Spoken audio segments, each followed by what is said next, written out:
third pick in the 2023 NHL Draft, the Columbus Blue Jackets have selected Adam Fantilli from the University of Michigan.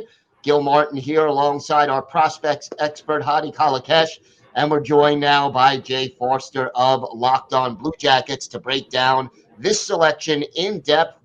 And Jay, were you surprised Fantilli was there at 3?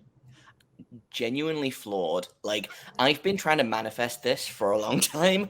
I was like, man, it would be really funny if the Ducks took. I was trying to convince them to take Michkov at first, and then I started hearing that there were whispers they were going to take Carlson. Carlson's a very good player.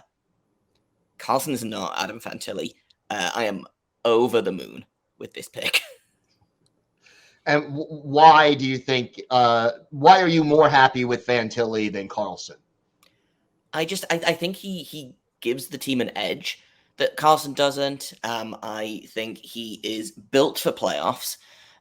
He's a big guy. He is NHL ready today, I think. I think he probably goes back to Michigan for another season, but he could walk onto the team in October. And I just think he's a really, really exciting player. He had the best college season, I think, since Paul Kariya. So I don't know who wouldn't be excited by this. Pretty rare air. Hadi, what makes Fantilli a special player?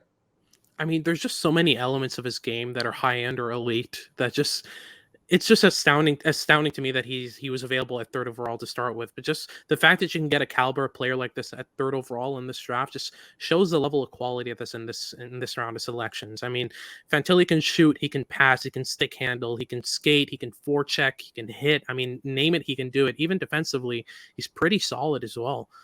This is a player that won't need a lot of adaptation in order to play an NHL game. I think he could step into a second line role tomorrow and do a great job. But it's actually good that he's going back to Michigan an extra year. I mean, why not win 2 Hobie Bakers? Why not? While you're at it. But in 2024, 25, when he finally comes over full time, you're going to have a bona fide first liner who's going to do everything for you in all 3 zones. And is there one thing, Hadi, that he needs to work on to sort of solidify himself at that next level in the NHL? I don't think there's any big area that needs work. We talk about some players and saying, they really need to work on their skating or they really need to work on their defending. I think Fantilli's really well-rounded as a player. There are some tweaks in his off-puck game that I would work on. He's really good at, skating the puck into danger, but arriving there at the right time with the right speed will be something you might need to work on a tiny bit. But that's really just a tweak. But if he's able to tweak that, I mean, the sky's the limit with Fantilli. He's really, really solid. And like Jay said, he's a playoff built player. He's made for that type of game. So I have no worry at all that's going to be an excellent hockey player at the NHL level. Jay, where do you see him fitting in the Blue Jackets lineup probably in 2024, 2025? Who do you think would be some of his ideal wingers?